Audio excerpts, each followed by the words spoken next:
सबसे पहले हम सॉल्व करते हैं क्वेश्चन नंबर 1। इसमें हमें दिया गया है 4x³ + 12x²। हमने इसका HCF भी मालूम करना है और LCM भी मालूम करना है। सबसे पहले देखेंगे इसमें से कौन सी चीज़ें कॉमन आ रही हैं। ठीक है, इसमें से मेरे पास कॉमन आ रहा है 4 और x²। इधर आ जाएगा x + 3। ये चीज़ें हमारे पास कॉमन आ गई।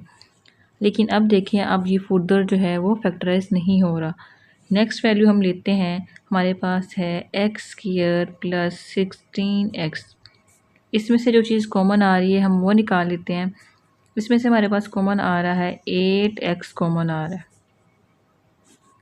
इधर आ गया x + 2। ये चीज़ हमारे पास आ गई।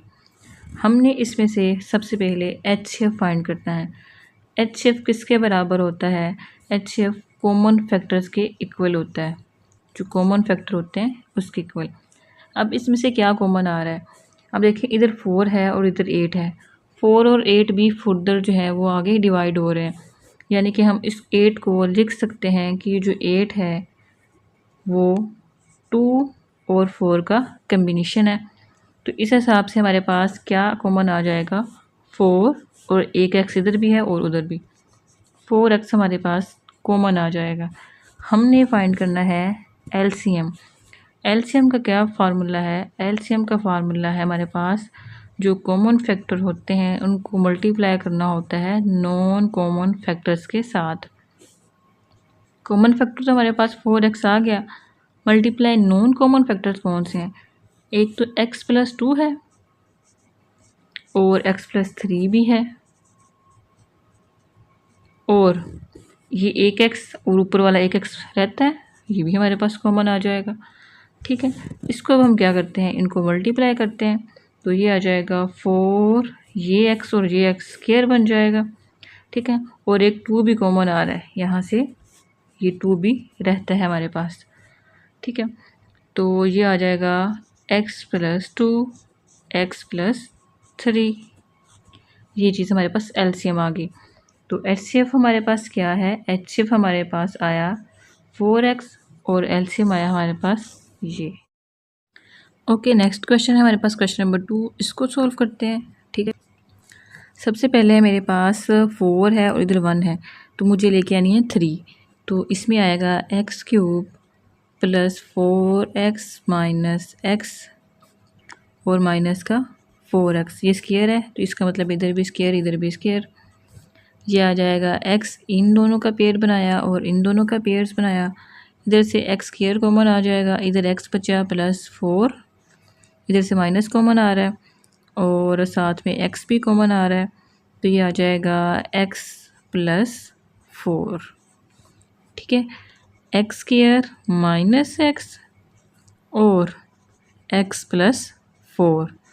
यहाँ से एक और चीज़ कॉमन आ रही है x, तो ये हो जाएगा x - 1 और x + 4। दूसरी तरफ चलते हैं, x² - 4x + 3।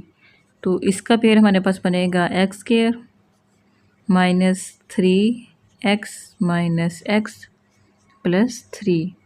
इन दोनों का पेयर बना, इन दोनों का पेयर बना। ये आ जाएगा x - 3, इधर से माइनस कॉमन आ जाएगा और x - 3। ठीक है, ये हो जाएगा x - 1 और x - 3। ये हमारे दोनों जो है वो फैक्टराइज हो गए।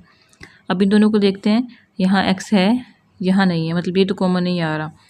अब x - 1 इधर है, x - इधर भी है, तो जो हमारे पास x + 4 है और इधर x + 4 नहीं है, हमारे पास जो HCF है उसका आंसर आया x - 1। LCM फाइंड करते हैं। तो LCM का फार्मूला क्या होता है हमारे पास? Common factor multiply non common factors. Common factor हमारे पास क्या है? x - 1 और नॉन कॉमन फैक्टर्स हमारे पास क्या है? एक x है, ये x + 4, ये x - 3। ठीक है, इनको मल्टीप्लाई करवाते हैं तो ये क्या आ जाएगा? x - 1, x - 3, एक्स प्लस 4, ये हमारा एलसीएम निकल आएगा। ठीक हो गया। क्वेश्चन नंबर 3 देखते हैं, उसको फैक्टराइज करते हैं। इधर 16 है, अब हमने किसी तरह 16 लेके आना है और अगर हम उसको प्लस माइनस करें नंबरों को तो हमारे पास माइनस का 8 आ जाए। ठीक है, 4 4 16 होता है और दोनों के साथ, दोनों फोर्स के साथ माइनस की अलामत आएगी। ये एक्स स्क्वायर हो गया, माइनस का 4x हो गया, माइनस का 4x हो गया, प्लस 16 आ गया। इन दोनों का पेयर बना और इन दोनों का पेयर बना। इधर से x कॉमन आ रहा है तो ये हो जाएगा x माइनस 4 और इधर से माइनस 4 कॉमन आ रहा है तो ये x माइनस 4 आ जाएगा। x माइनस 4 और x माइनस 4, ये दो फैक्टर्स आ गए। दूसरी तरफ चलते हैं, ये हमारा एक्स स्क्वायर है माइनस, इसको भी हम स्क्वायर बना सकते हैं। अब इस पे क्या है, इस पे फार्मूला अप्लाई होता है ए स्क्वायर माइनस बी स्क्वायर वाला, वो हम इसको अप्लाई करते हैं। ठीक है, वो होता है ए माइनस बी और ए प्लस बी के, तो एक्स माइनस ए आ जाएगा, एक्स माइनस बी आ जाएगा और एक्स माइनस प्लस बी आ जाएगा। ठीक है, ये हमारा दो फैक्टर्स निकल आए। हमने मालूम करना है HCF, उस वो किसके बराबर होगा देखते हैं। x माइनस 4 इसमें भी है, इसमें भी है। ठीक है, तो x माइनस 4 हमारा HCF निकल आएगा। LCM के लिए हमने कॉमन फैक्टर और नॉन कॉमन फैक्टर को मल्टीप्लाई करना है। x माइनस 4 तो हमारे पास कॉमन आ गया, मल्टीप्लाई करना है non common factor. Non common factor हमारे पास क्या आ रहा है, वो आ रहा है, ठीक है, वो आ रहा है x माइनस 4। ठीक है, ये वन टाइम तो लिख लिया था, तो ये दूसरी दफ़ा ये पड़ा हुआ है, तो इधर लिखेंगे x प्लस 4। अब नेक्स्ट क्या करेंगे, ये x माइनस 4 टू टाइम है, यानी इसकी पावर 1 है, इसकी पावर 1 है, तो ये 2 टाइम हो जाएगा और x प्लस 4 आ जाएगा। ठीक है, ये हमारा आंसर आ गया। ओके, नेक्स्ट है क्वेश्चन नंबर 4, इसको फैक्टराइज करते हैं, तो बारी बारी दोनों को फैक्टराइज कर लेते हैं।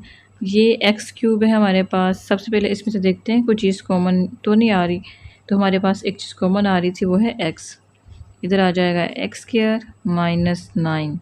ठीक है, आगे इसको देखें, फुर्दर जो है वो फैक्टराइज हो रहा है। हाँ, ये हो रहा है, ये एक्स है और ये एक्स स्क्वायर बन जाएगा माइनस ये 3 का स्क्वायर बन जाता है। इस पर हम फार्मूला अप्लाई करते हैं। फार्मूला हमने कौन सा अप्लाई करना है, ए स्क्वायर माइनस बी स्क्वायर, जो कि बराबर होता है ए माइनस बी के, ए प्लस बी के। इसके मुताबिक उसको ओपन कर लेते हैं, तो ये आ जाएगा मेरे पास एक्स माइनस 3 एक्स प्लस 3, ये फैक्टराइज हो गया। सेकंड वाले को फैक्टराइज करते हैं। एक्स का स्क्वायर है मेरे पास और इधर 6 पड़ा है और इधर 1 है, तो मुझे लेके आना है माइनस का 1। तो मैं अगर 3 2 6 करूँगी तो 6 आ जाएगा और 3 में से 2 निकालूंगी तो 1 आ जाएगा। अब बड़ी वैल्यू के साथ माइनस और छोटी वैल्यू के साथ प्लस का निशान, ये आ जाएगा माइनस 3x और प्लस का 2x माइनस 6। इन दोनों का पेयर बना, इन दोनों का पेयर बना, यहाँ से x कॉमन आ गया, x माइनस 3 हो गया, प्लस इधर से 2 कॉमन आया और माइनस का 3 हो गया, x प्लस 2 और x माइनस 3, ये दो फैक्टराइज आ गए हमारे पास। HCF फाइंड करना है सबसे पहले, तो जो कॉमन नंबर्स आ रहे हैं इसमें से x माइनस 3 इधर पड़ा है, इधर भी है, तो x माइनस 3 तो मेरे पास आ गया HCF। LCM फाइंड करने के लिए मैंने कॉमन फैक्टर और नॉन कॉमन फैक्टर को मल्टीप्लाई करना है। ये हो गया x माइनस ए कॉमन फैक्टर और नॉन कॉमन फैक्टर क्या है, x प्लस 2 x माइनस 3 और एक x भी मेरे पास नॉन कॉमन है, इनको हमने मल्टीप्लाई किया, अब एलसीएम आ गया। ठीक है, नंबर 4 है हमारे पास। इसमें क्या कह रहा है कि find square root by factorization and division method of the expression 16x4 plus 8x square plus 1। इसको हमने फैक्टराइज करना है दोनों मेथड से। ठीक है, फैक्टराइजेशन के मेथड से भी और डिवीजन के मेथड से भी। इसका हमने स्क्वायर रूट फाइंड करना है फैक्टराइजेशन के मेथड से भी और डिवीजन के मेथड से भी। पहले करते हैं इसको फैक्टराइजेशन के मेथड से। इसमें क्या है, ये देखें, ये 4 का स्क्वायर बन जाएगा और x 2 के ऊपर पावर लगाएं तो ये भी स्क्वायर बन जाएगा और 1 के ऊपर भी स्क्वायर लगाएं तो स्क्वायर बन जाएगा। अब हम इसको ये वाला फार्मूला बना सकते हैं a + b की पावर स्क्वायर वाला। तो +2 लगा के इधर मैं लिखती हूँ, मेरे पास जो a है वो 4x² है और जो b है वो 1 है। ठीक है, ये तो मेरे पास फार्मूला बन जाएगा। अब मैंने इसके अंदर ऐड क्या किया है, इसके अंदर मैंने ऐड किया है 2 4x² और 1, ये मैंने इसको ऐड किया है। और ये जो 8x² वाली वैल्यू है ये इधर वैसी की वैसी ही लिखी रहने देते हैं। ठीक है, अब नेक्स्ट स्टेप क्या होगा, अब देखें ये तो फार्मूला बन गया, इसको फार्मूले के अंदर हम लिख देते हैं।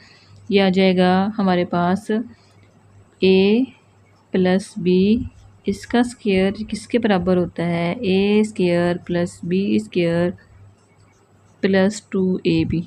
अब ये सारी चीज़ जो है वो ये बन चुकी है। अब ये इसके बराबर है तो इसको भी हम लिखते हैं इसके बराबर। a मेरे पास क्या है, इधर a है 4x² प्लस b कितना है 1, इस पूरे का स्क्वायर। ठीक है, और जो बाकी वैल्यूज़ बची हैं ये वाली इसको भी लिखते हैं। ये है -4 2 8 x² हो जाएगा प्लस इधर है 8 का स्क्वायर, ये दोनों तो कैंसिल हो गए। बाकी हमारे पास क्या बचा 4x² + 1 और इसका हमारे पास क्या है स्क्वायर। ठीक है, हमने क्या करना है, स्क्वायर रूट फाइंड करना है। तो हम क्या करते हैं, हम 16x4 + 8x² जो हमारे पास वैल्यूज़ दी हुई है वो ये बराबर है 4x² + 1 इसका स्क्वायर। ठीक है, दोनों को हमने क्या किया, दोनों तरफ हमने क्या लिया, अंडर रूट लिया। ये स्क्वायर तो इस स्क्वायर से कैंसिल हो गया।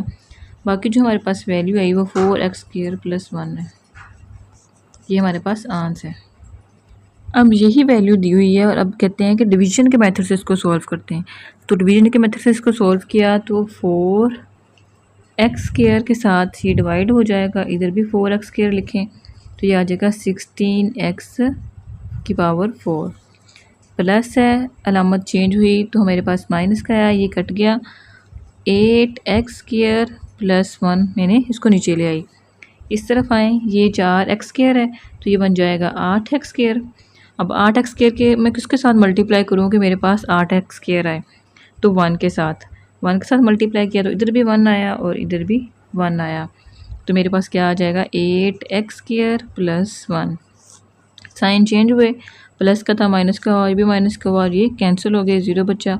और मेरे पास क्या आंसर आया, ये वाला, यानी कि 4x² + 1 जो है वो इसका आंसर आया।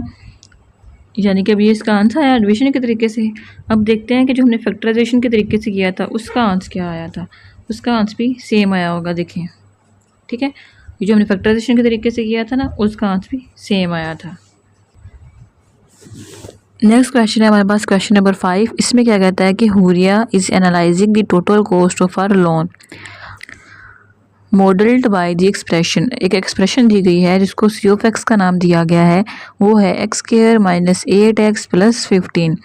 और ये इसमें जो x है वो क्या कहता है कि ये नंबर ऑफ़ ईयर्स हैं। ठीक है, तो what is the optimal repayment periods of हुरियाज लोन।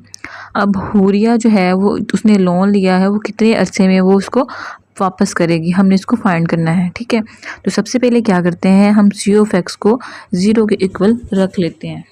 तो यानी कि जो हमारे पास x² - 8x + 15 है ये 0 के इक्वल हो गई। ठीक है, इसको अब हम फैक्टराइज करते हैं। हमें चाहिए x की वैल्यू, तो इसलिए मैंने इस पूरे जुमले को 0 के बराबर रख लिया है। सबसे पहले देखते हैं अगर कोई चीज़ कॉमन आ रही है तो वो निकालते हैं, अदरवाइज फैक्टराइज करना स्टार्ट करते हैं। x² है मेरे पास, इधर 15 है और इधर 1 है। मैंने अब क्या लेके आना है, मैंने ऐसा टेबल पढ़ना है जिसमें 15 आया और उस नंबर को मैं प्लस माइनस करूँ तो 8 आए। 5 3 15 होता है, तो -5x - 3x + 15 आ जाएगा, इक्वल है 0 के। इनका पेयर बना और इन दोनों का पेयर बना, ये आ जाएगा x इधर से कॉमन, x - 5 आ जाएगा, इधर से माइनस कॉमन आ जाएगा और 3 भी, x - 15 हो जाएगा और ये इक्वल है 0 के। x - 3 और x - 5 आ जाएगा। ठीक है, इधर 5 है, बराबर है ज़ीरो के। मुझे क्या चाहिए, मुझे x की वैल्यू चाहिए, तो इसका मतलब है कि x माइनस 3 जो है वो भी ज़ीरो के इक्वल है और x माइनस 5 ये भी इक्वल है ज़ीरो के। मैंने x की वैल्यू निकालनी है तो इसका मतलब है x इधर से हो गया इक्वल 3 के और x इक्वल हो गया 5 के। अब x रिप्रेजेंट कर रहा था साल को, तो अब हुरिया जो है वो या तो 3 साल के अरसे में उसके पैसे वापस करेगी बैंक के या 5 साल के अरसे में। ये हमारा आंसर है। तो इसी के साथ बच्चों जो हमारा चैप्टर नंबर 4 था उसको हमने रिव्यू एक्सरसाइज समेत कंप्लीट कर लिया। ठीक है, होप सो आपको ये जो पूरा चैप्टर है उसको अच्छे तरीके से समझ आई होगी। मैंने एक एक क्वेश्चन को एक्सप्लेन कर दिया है। इसी के साथ इजाज़त दीजिए। अल्लाह हाफिज़।